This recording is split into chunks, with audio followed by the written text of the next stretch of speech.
He looked at her, not with love, but with the cold calculation of a butcher eyeing a prize lamb. The ink on the marriage certificate was barely dry when Duke Alistair Stirling leaned in, his voice dropping to a terrifying chill. "Give me a son, Jamie, one heir, and then you will disappear." He thought he had bought a brood mare. He thought he could discard her like yesterday's news. But he forgot one thing. A mother's love is dangerous, but a discarded woman's vengeance that is an empire toppler. This is the story of how the Duchess he banished became the woman who brought him to his knees. The grand clock in the hallway of Stirling Manor struck midnight, the sound reverberating through the empty corridors like a death knell. Outside, the Cornish rain lashed against the stone walls, a violent welcome for the new Duchess of Stirling. Inside the master suite, the fire had burned down to embers. Lady Jamie Bencroft now. Her Grace. Duchess. Jamie Stirling sat on the edge of the expansive four-poster bed.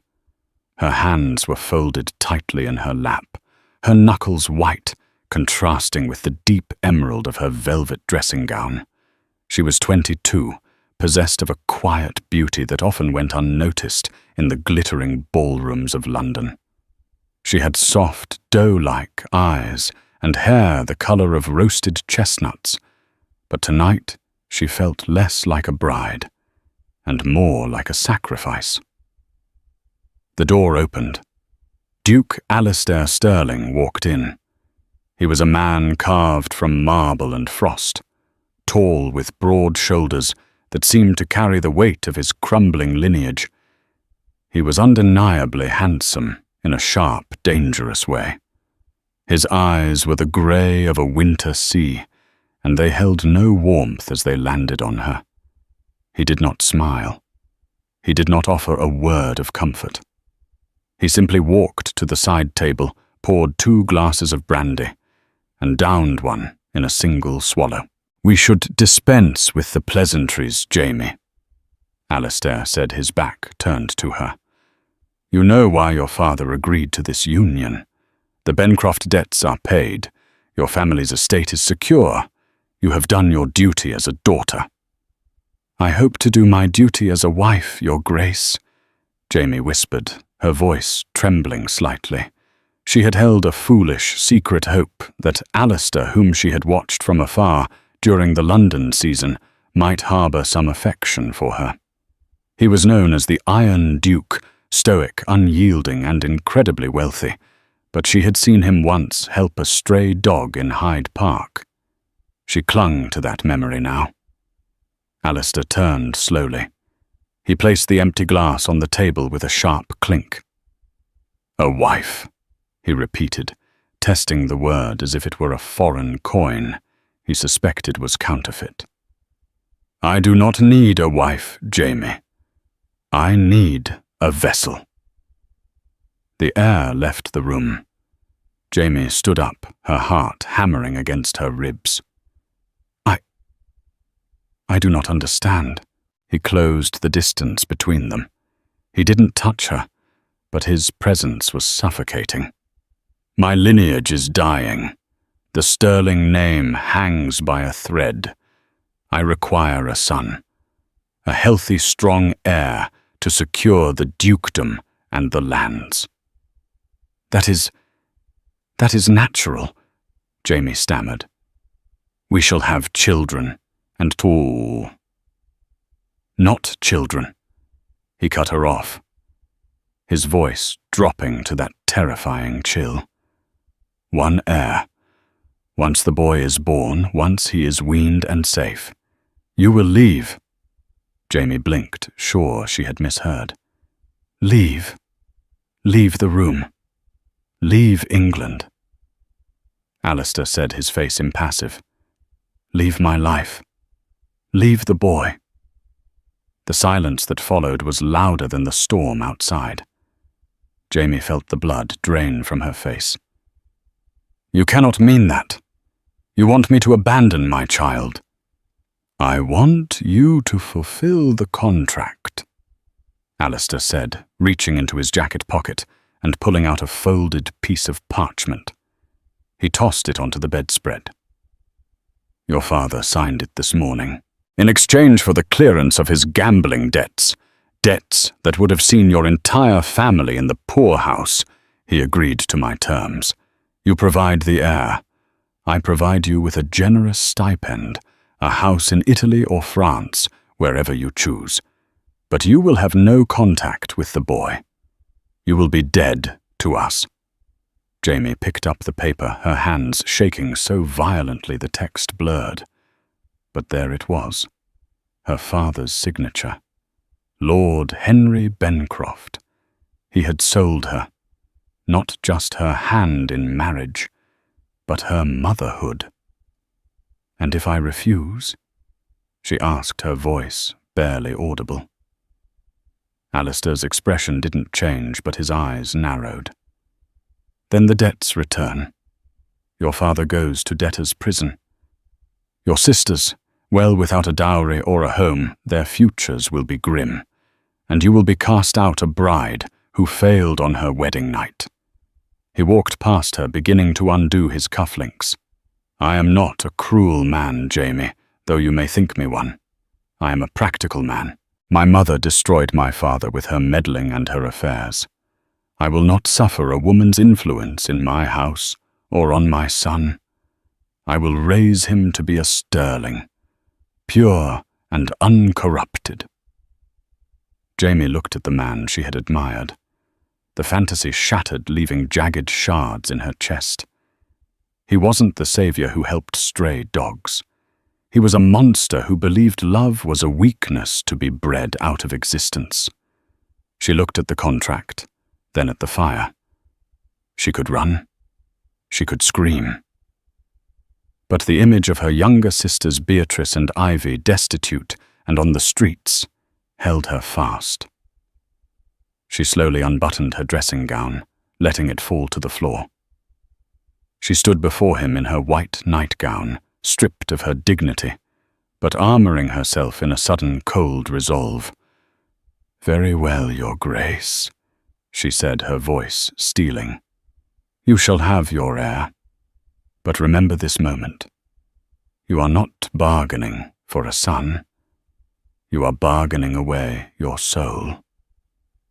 Alistair paused, looking at her. For a second, something flickered in his eyes. Doubt, regret. It was gone as quickly as it came. "Get in bed, Jamie," he said. That night, the physical act was not one of passion, but of transaction. And as the rain wept against the window, Jamie made a vow of her own. She would give him his heir. But she would not disappear. Not truly.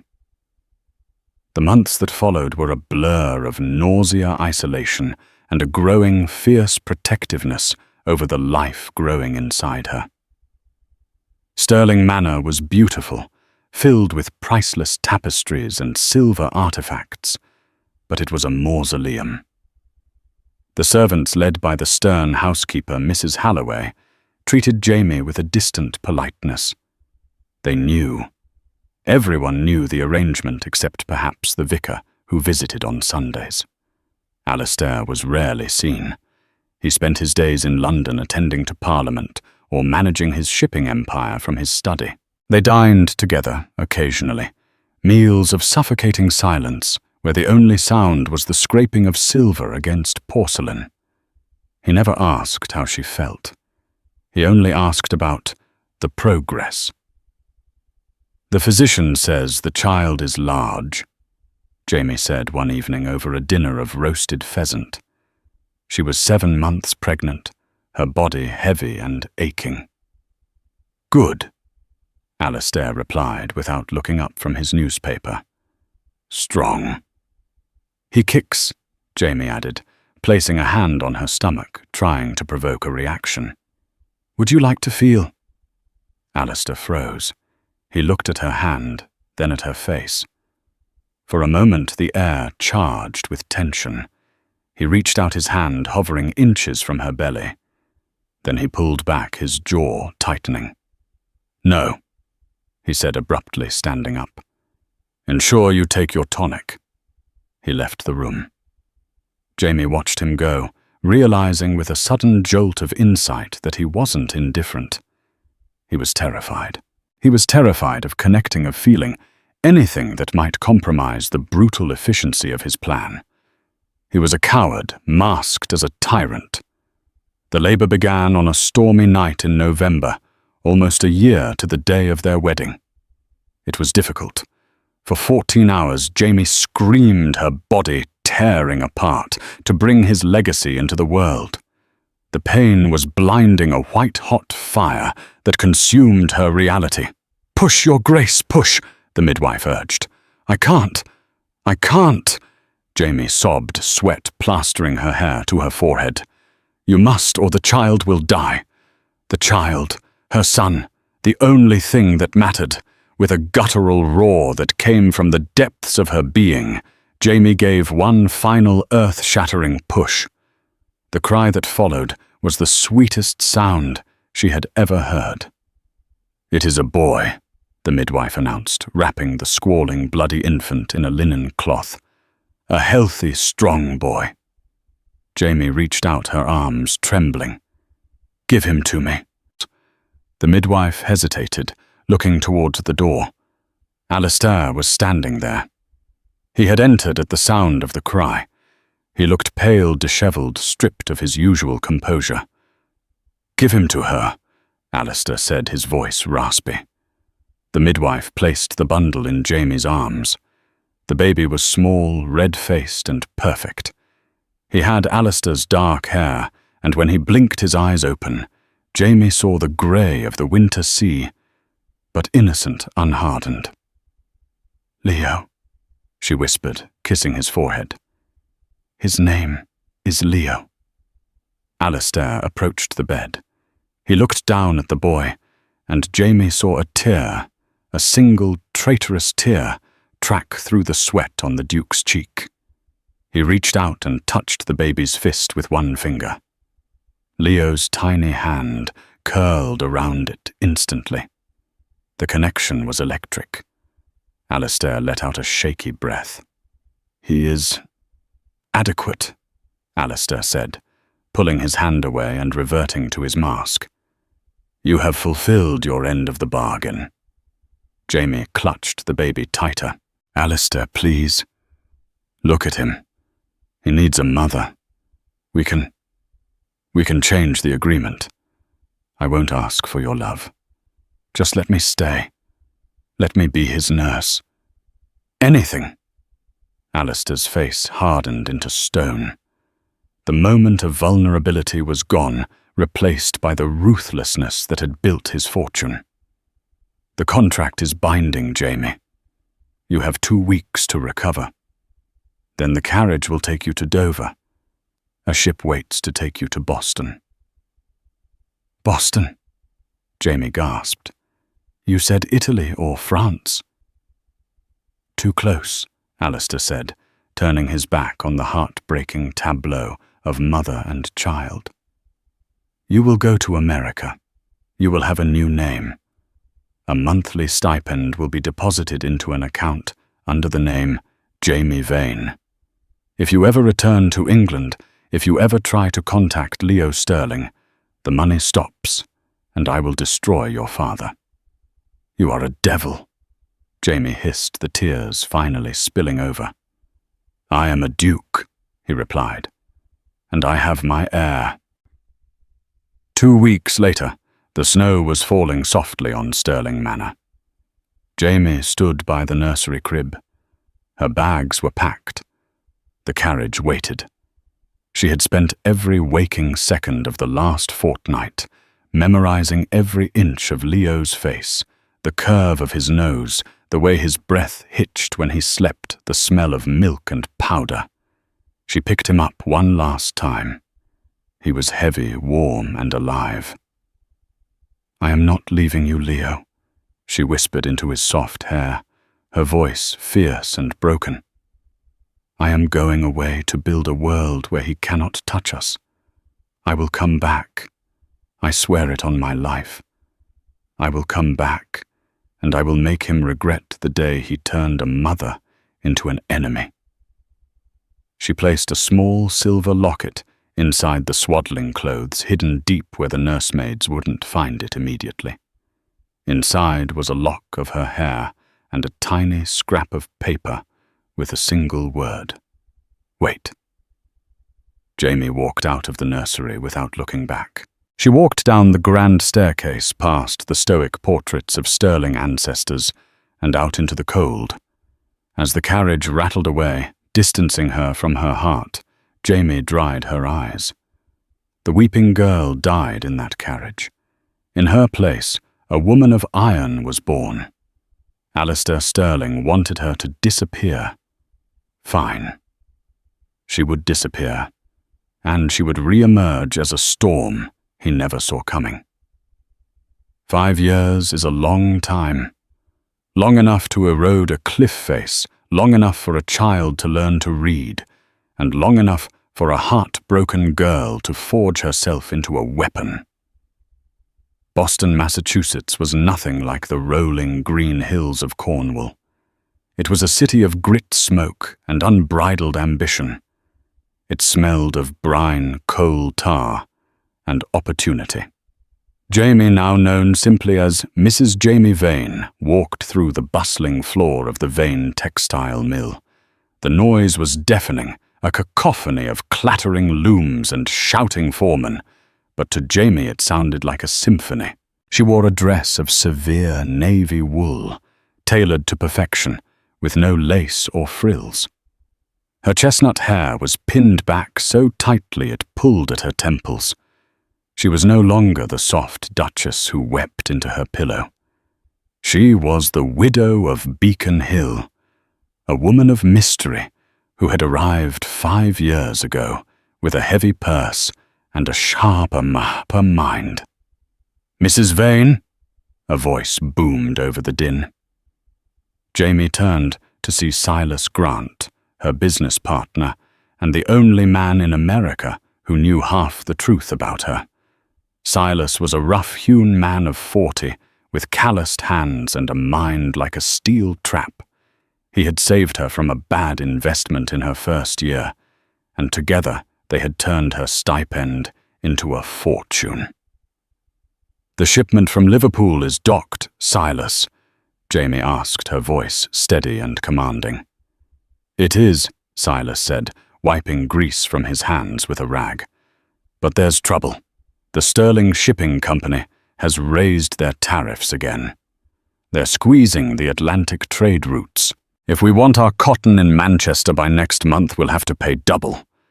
The name Sterling hung in the air between them like a blade. Jamie's expression didn't flicker, but her fingers twitched at her side. "Alistair is getting greedy," she murmured more to herself than to Silas. "He's overextending. He thinks the monopoly will last forever." "He's powerful, Jamie," Silas warned, stepping closer. "The Duke of Sterling practically owns the trade winds. Trying to undercut him, it's suicide." Jamie walked to the office window, looking out over the grey harbour. Far in the distance, she could see the masts of ships bobbing in the water. Some flew the Sterling flag, a silver falcon on a field of blue. "He owns the ships, Silas, but he doesn't own the cargo," Jamie said coldly. "And he doesn't know that Vane Enterprises is buying up the warehouses in Southampton. We aren't going to fight him on the water. We're going to starve him on land."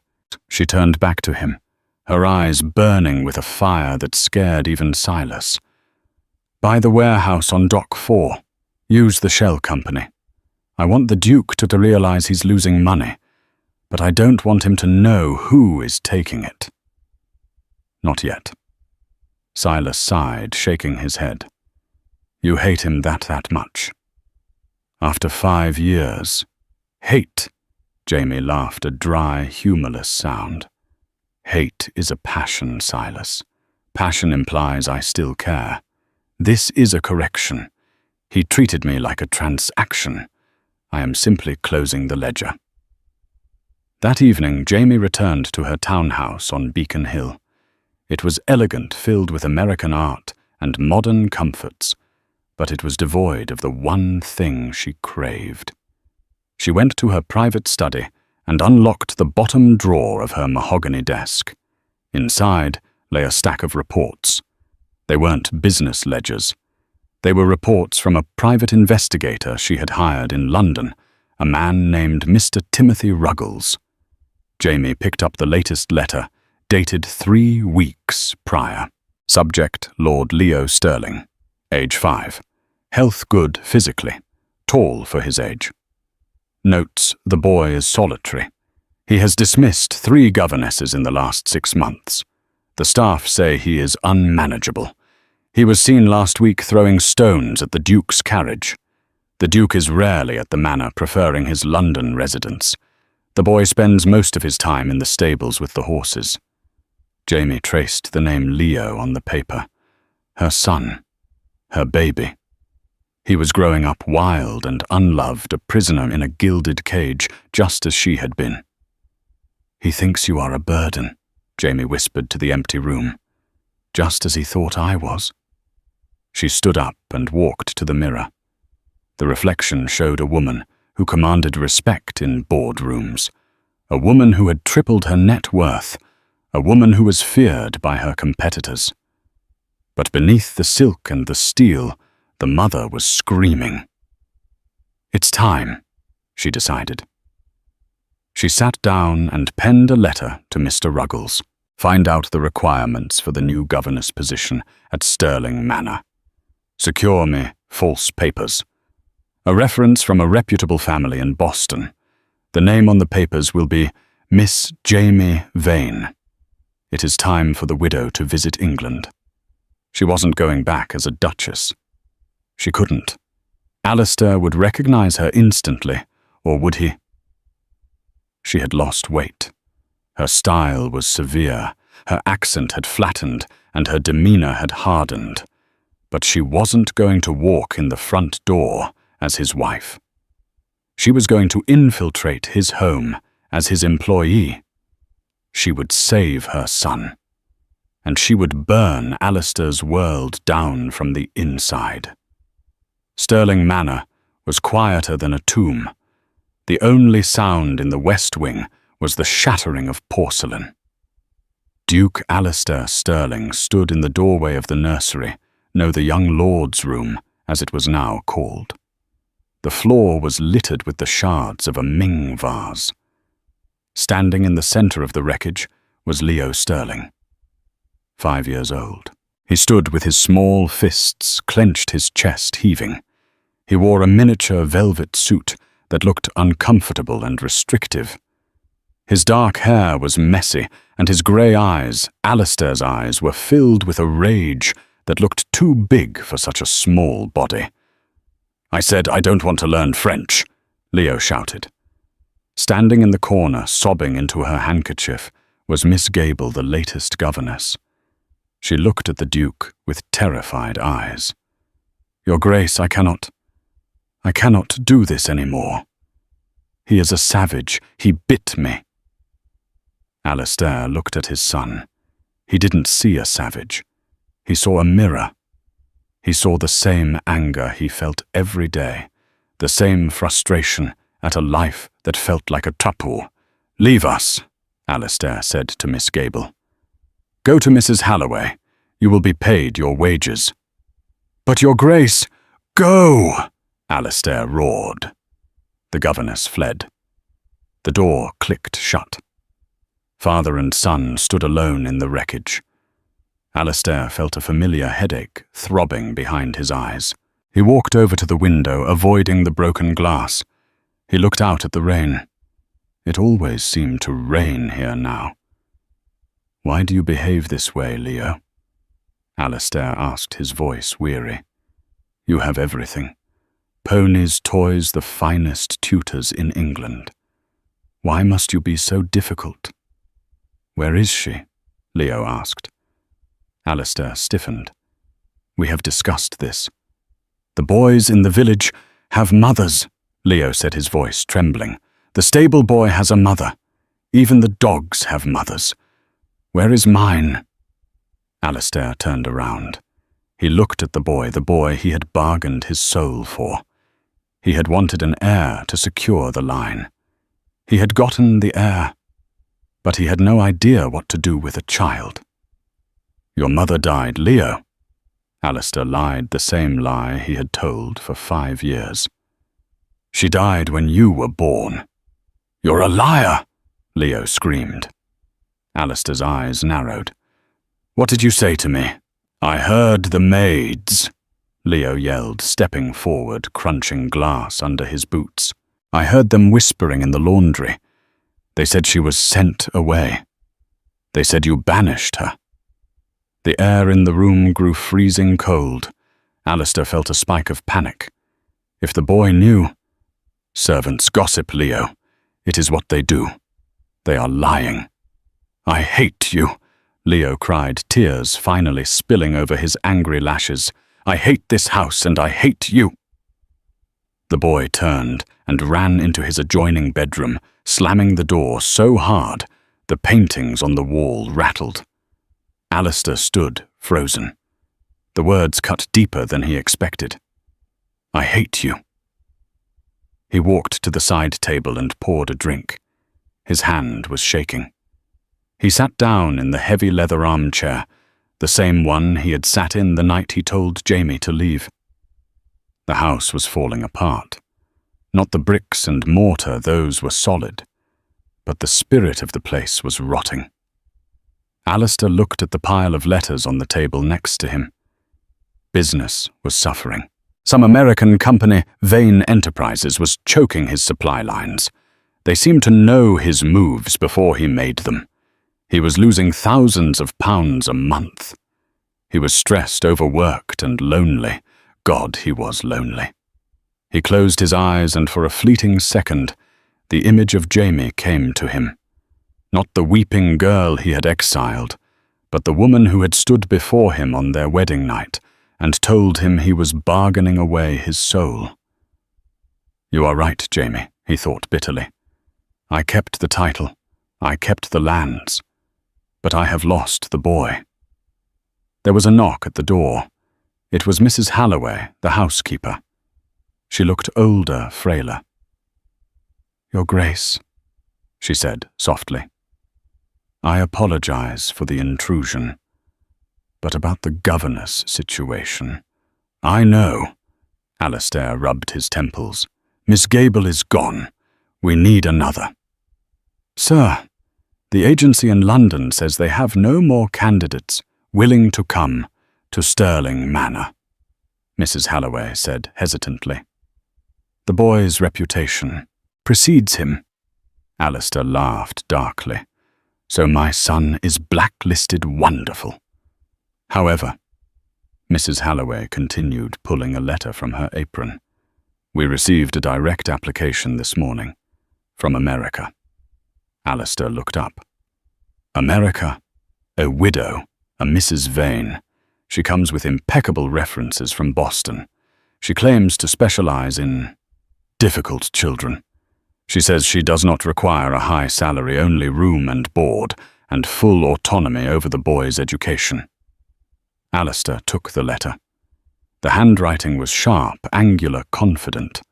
It didn't look like the handwriting of a soft, yielding woman. It looked like the handwriting of a general.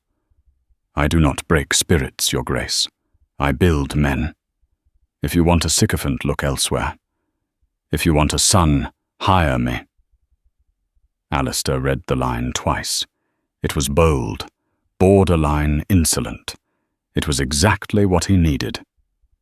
"Hire her," Alistair said, tossing the letter back to Mrs. Halloway. "Tell her to come immediately, and tell her if she lasts a month, I'll double her wages." "Very good, Your Grace." Mrs. Halloway left. Alistair finished his drink and looked at the closed door of his son's bedroom. He didn't know that he had just invited his own reckoning into his home. He didn't know that the Mrs. Vane, sailing across the Atlantic, wasn't coming to teach Leo French. She was coming to teach Alistair Stirling the meaning of the word regret. The carriage ride up the long driveway of Stirling Manor felt like a funeral procession, but this time Jamie was not the corpse. She was the executioner. She stepped out into the crisp English air. She wore a high-collared black dress that swallowed her figure.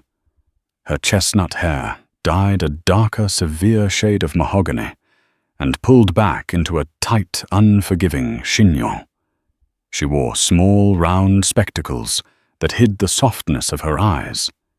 She was Mrs. Jamie Vane, the widow from Boston. Mrs. Halloway opened the door. The housekeeper's eyes scanned her, showing no flicker of recognition. Why would she? The terrified girl who left 5 years ago had dissolved.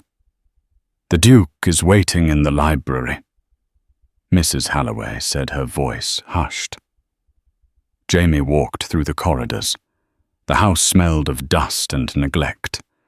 The flowers in the vases were wilting. It was a house without a heart. She entered the library. Alistair was standing by the fireplace, his back to her. He looked older. There were streaks of grey in his hair, and his shoulders slumped under an invisible weight. "Mrs. Vane," he said, turning around. Jamie's heart slammed against her ribs, but her face remained a mask of porcelain cool. She dipped into a curtsy, stiff foreign American. "Your Grace." Alistair narrowed his eyes, studying her.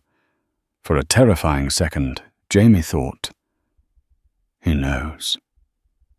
But Alistair only sighed, rubbing his eyes. "You are younger than I expected for a widow with such strong opinions.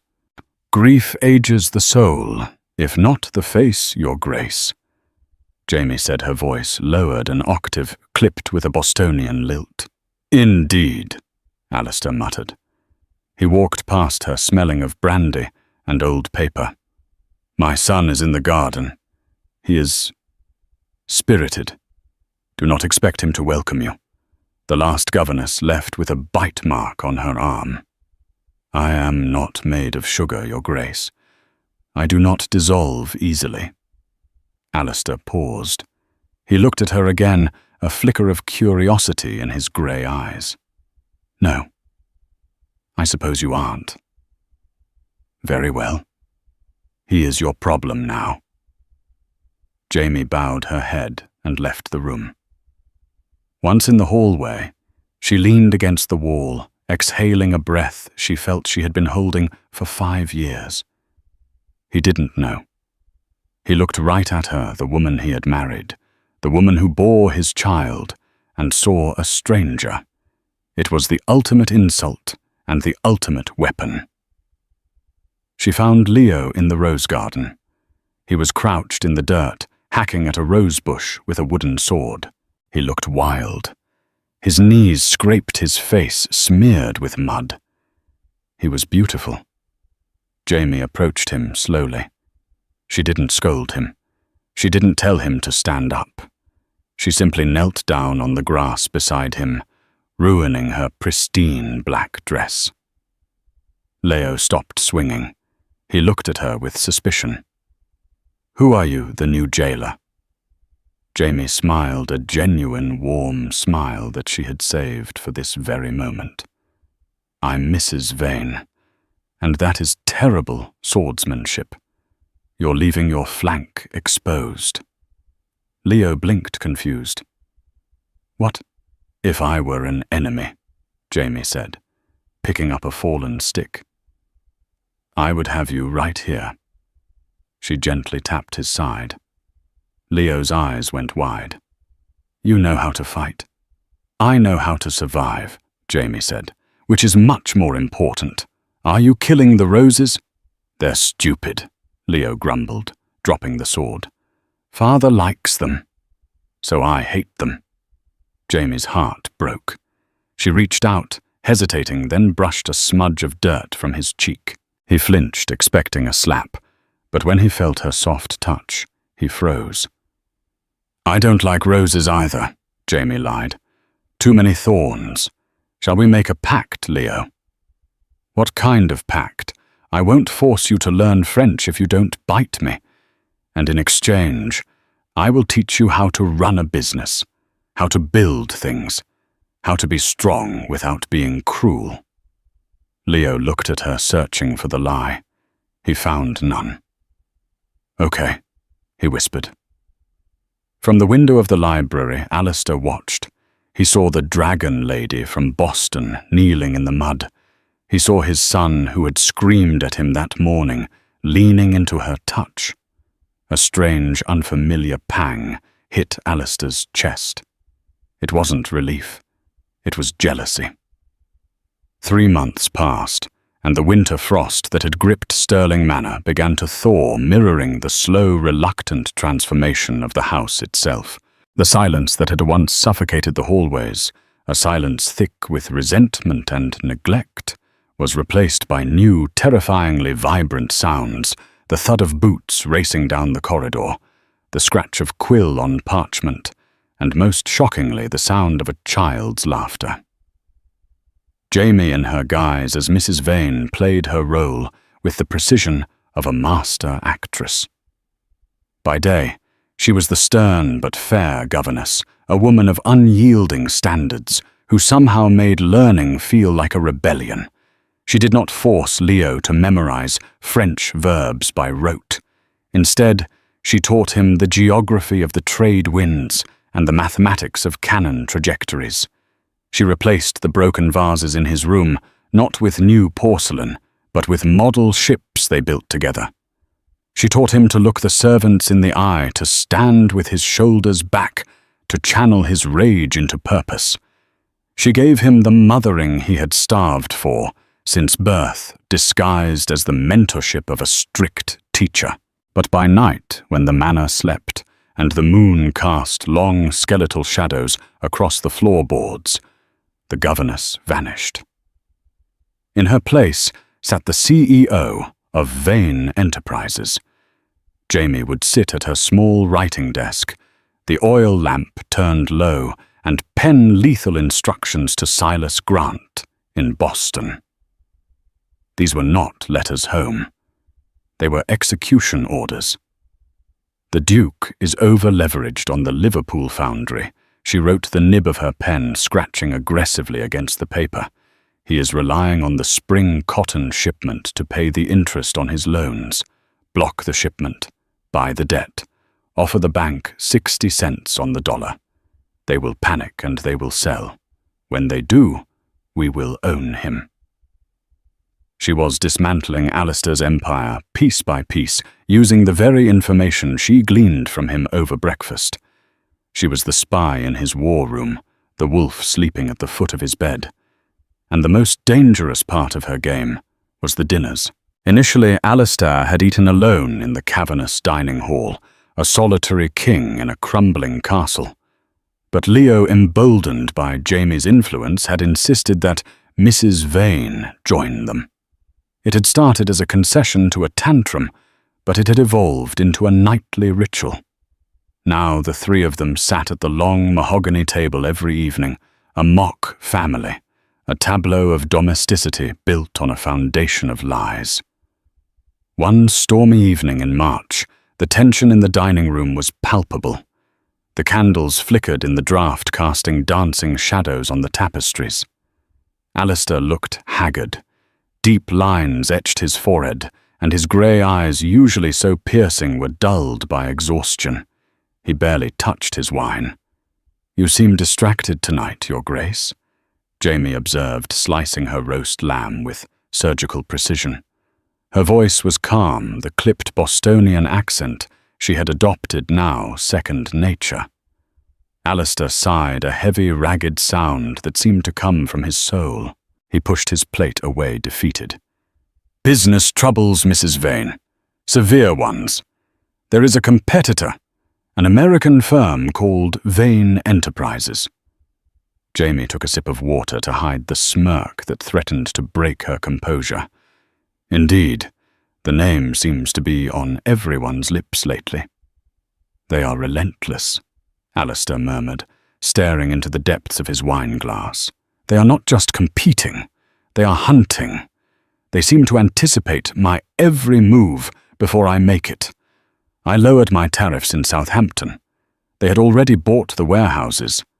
I tried to route my ships through Lisbon. They had secured the dock rights. It is as if, he looked up, his eyes narrowing in confusion. It is as if they have a spy inside my own head. Jamie placed her fork down gently. Perhaps, Your Grace, they are simply smarter than you. The insult hung in the air. Alistair looked up, shocked. The old Alistair, the Iron Duke, would have fired a servant for less, but this broken, weary man simply stared at her for a moment, before letting out a dry, incredulous laugh. You have a sharp tongue, Jamie. Excuse me, Mrs. Vane. He had used her name. The slip was subtle, but it hit the room like a thunderclap. Jamie froze. Her heart hammered against her ribs. She looked at him, and she saw that he wasn't looking at the governess anymore. He was looking at her. You have done a miracle with the boy, Alistair said softly, his voice dropping to an intimate register that sent a shiver down her spine. I watched him today in the library. He was explaining the East India trade routes to the cat. I have never seen him so alive. I owe you a great debt. I do it for Leo, Jamie said stiffly, gripping her napkin under the table until her knuckles turned white. Not for you. I know, Alistair said. He stood up slowly and walked around the long table. The floorboards creaked under his weight. He stopped behind her chair. His presence was overwhelming the scent of brandy rain and the man she had once loved. You are a mystery, Mrs. Vane, he murmured. You wear black like a grieving nun, but you talk like a captain of industry. You are severe, yet you are the only source of warmth in this God-forsaken house. He hesitated. Then his hand grazed the back of her chair, inches from her shoulder. He leaned down, his breath ghosting against her neck. You remind me of someone, he whispered, the confession torn from him. Someone I knew a long time ago. Someone I wronged. Jamie turned in her chair, unable to stop herself. She looked up into his face. Who was she? My wife, Alistair confessed. The words were heavy with 5 years of silence. I sent her away. I treated her like a broodmare, a contract to be fulfilled. I thought I was doing what was necessary to protect the family name. I thought love was a weakness. He looked toward the ceiling, toward the nursery. But looking at Leo now, looking at what he needed, what I needed, I realize I made a mistake. Jamie's eyes flashed. The apology was close, but it wasn't enough. A mistake, she challenged, her voice trembling with suppressed rage. Or a sin. Alistair looked into her eyes and she saw the storm within him. A sin, he agreed, his voice cracking. And I am paying for it. My business is failing. My house is empty. If it weren't for you, I think I would have gone mad by now. He reached out his hand, cupping her cheek. It was a gesture of desperation of a drowning man, reaching for the only solid thing left in his world. His thumb brushed her skin, and for a terrifying second, Jamie leaned into it. The connection was electric, undeniable. Alistair, she whispered the name, slipping out, stripped of the Your Grace, stripped of the lie. The moment stretched fragile as glass. Bam! The library doors burst open, shattering the intimacy. A footman stood in the doorway, chest heaving, breathless, holding a silver tray with a single yellow envelope. Your Grace, forgive the intrusion, but it is marked urgent. From London. Alistair pulled his hand back as if he had been burned. The spell broke instantly. He cleared his throat, stepping back and donning the mask of the Duke once more. What is it? He walked over and ripped open the telegram. Jamie watched him, She knew exactly what was inside. She had dictated the words herself 3 days ago. As Alistair read, the colour drained from his face, leaving him deathly pale. He staggered back, gripping the edge of the table to keep from falling. The paper fluttered to the floor. "What is it?" Jamie asked, standing up, feigning concern. "It's over," Alistair whispered, his voice hollow. "Vane Enterprises. They've initiated a hostile takeover. They bought the debts from the bank this morning. They have called in the loans immediately." He looked at Jamie with dead eyes. "I don't have the liquidity. I can't pay. They have seized the shipping line, the foundry, and if I don't pay the lump sum by Friday, they will take the manor." He slammed his fist onto the table, making the silverware jump. "Who is behind this Vane Enterprises?" He growled, a vein throbbing in his temple. "I want to know the name of the man who destroyed my life. I want to look him in the eye while he kills me." Jamie stood very still. The vengeance she had crafted for 5 years was complete. He was on his knees. He was ruined. He was begging for a face to blame. It was time. Slowly, deliberately, she reached up.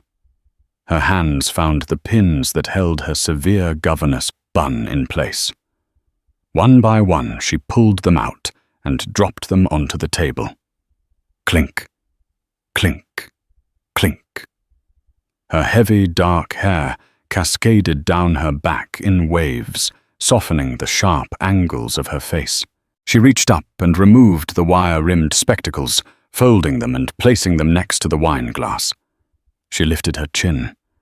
Her eyes, no longer hidden, flashed with the fire of the girl he had banished and the steel of the woman who had returned. "It is not a man, Alistair," she said, her voice ringing clear, familiar, and devastating in the silent room.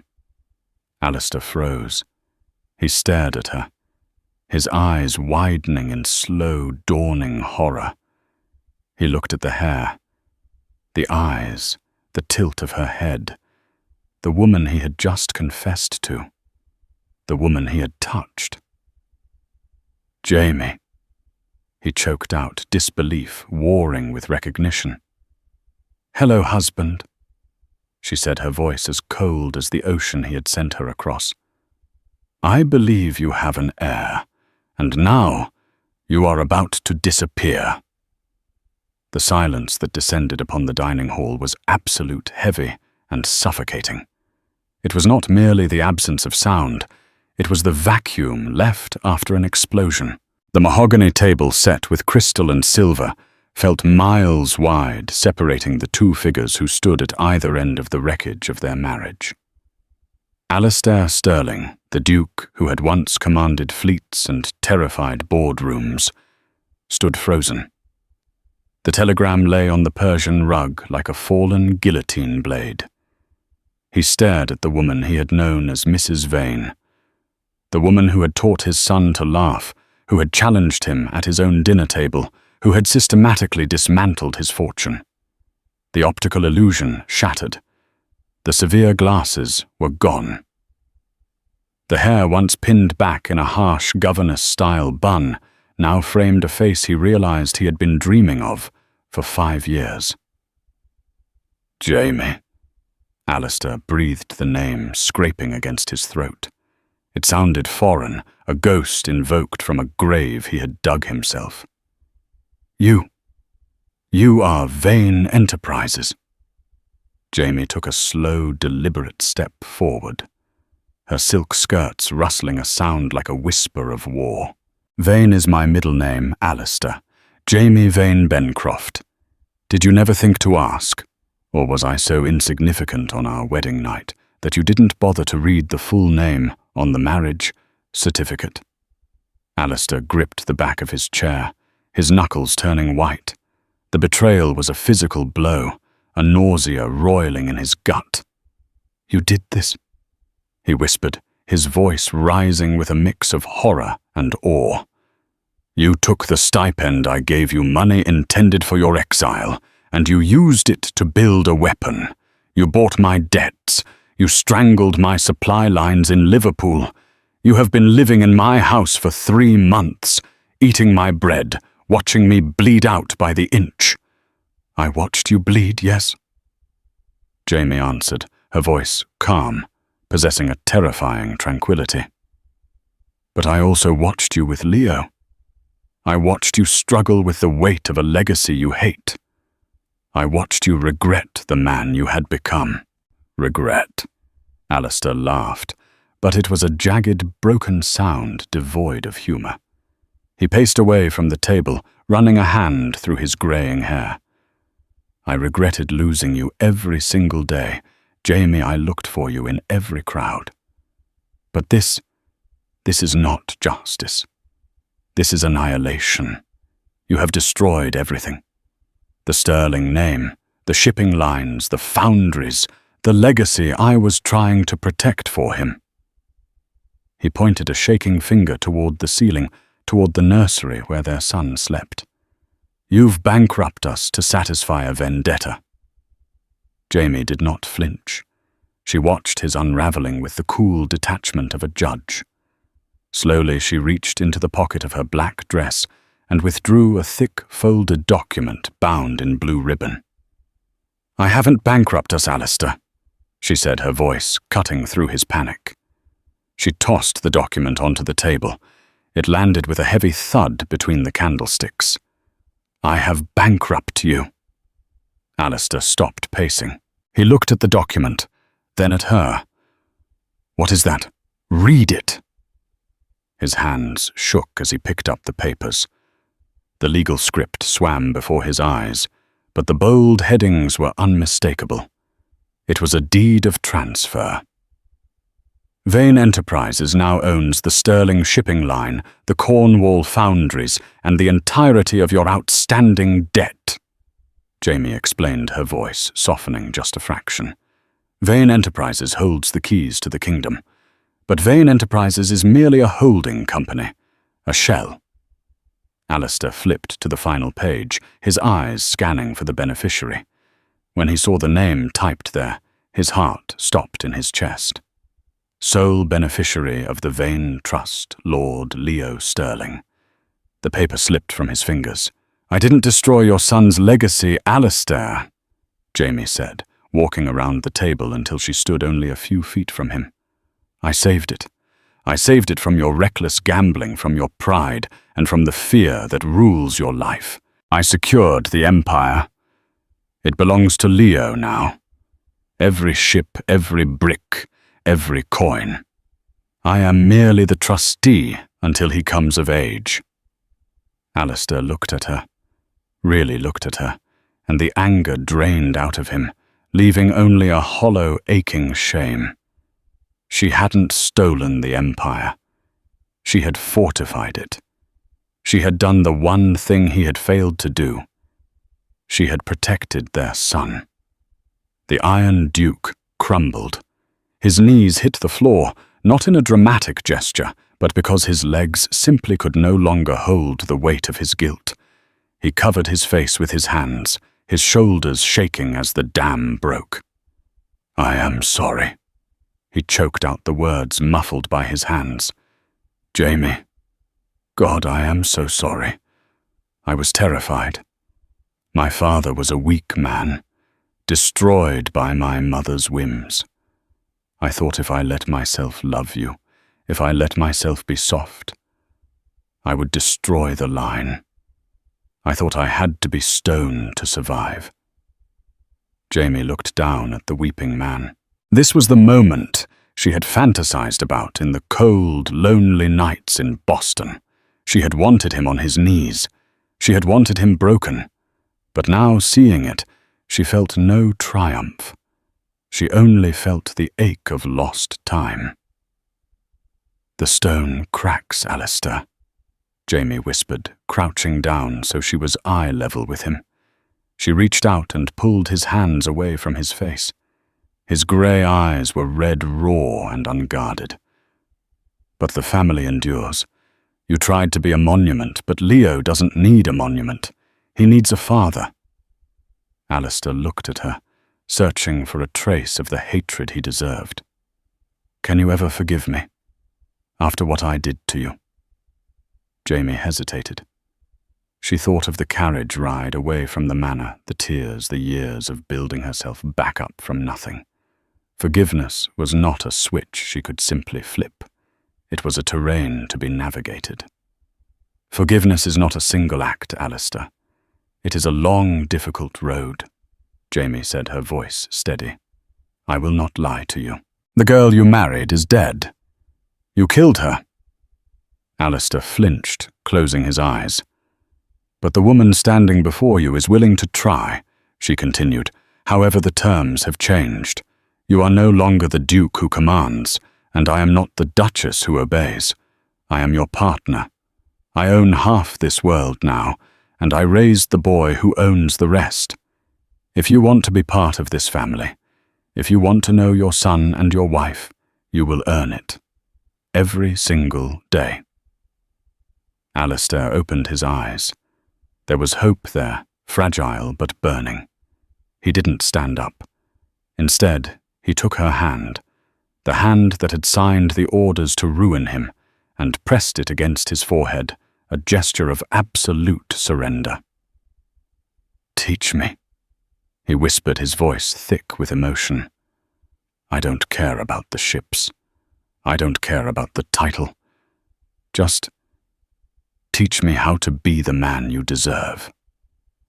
The society papers in London never quite unraveled the mystery of the sterling fortune. They knew the Duke had teetered on the brink of total ruin, only for the estate to miraculously rebound stronger and more aggressive than ever before. Rumours swirled about the Duchess, who had returned from a long convalescence abroad with a strange, clipped American accent and a mind for business that rivaled the Chancellor of the Exchequer. They whispered that she sat in on board meetings, that she corrected the Duke's ledgers, that she was the true power behind the throne. But the most shocking rumours were about the Duke himself. He was rarely seen at the exhilarating, debauched clubs of St. James. Instead, travellers passing the Cornish estate often reported seeing a strange sight: the Duke of Stirling walking the cliffs not in solitude, but with his family. They saw a man holding his wife's hand, with a reverence usually reserved for religious artifacts. They saw him carrying his young son on his shoulders, laughing at the wind. He was no longer the Iron Duke, he was Alistair. And for the first time in the history of the Stirling line, Stirling Manor was not a mausoleum to duty. It was a home for the living. Jamie had fulfilled the contract. She had given him an heir. He had told her to disappear. But in the end, she was the only thing that made him real. And that is the incredible, turbulent conclusion of Duchess Jamie's story. She didn't just survive the villain. She outsmarted him, bought his debts, and then, in the ultimate power move, saved him from his own destruction. It's a powerful reminder that the strongest thing a woman can build isn't a wall to keep people out, but a bridge to bring them back, provided she owns the toll booth first. What did you think of Alistair's redemption arc? Did he truly deserve a second chance after 5 years of neglect? Or should Jamie have taken the fortune and left him in the dust? I know I have my opinion, but I want to hear yours. Let's get a real debate going in the comments section below. If you enjoyed this saga of revenge, romance, and empire building, please smash that like button. It really helps the channel grow and tells me you want more stories like this. And don't forget to subscribe and hit the bell icon so you never miss an upload. Until next time, remember you are the author of your own life.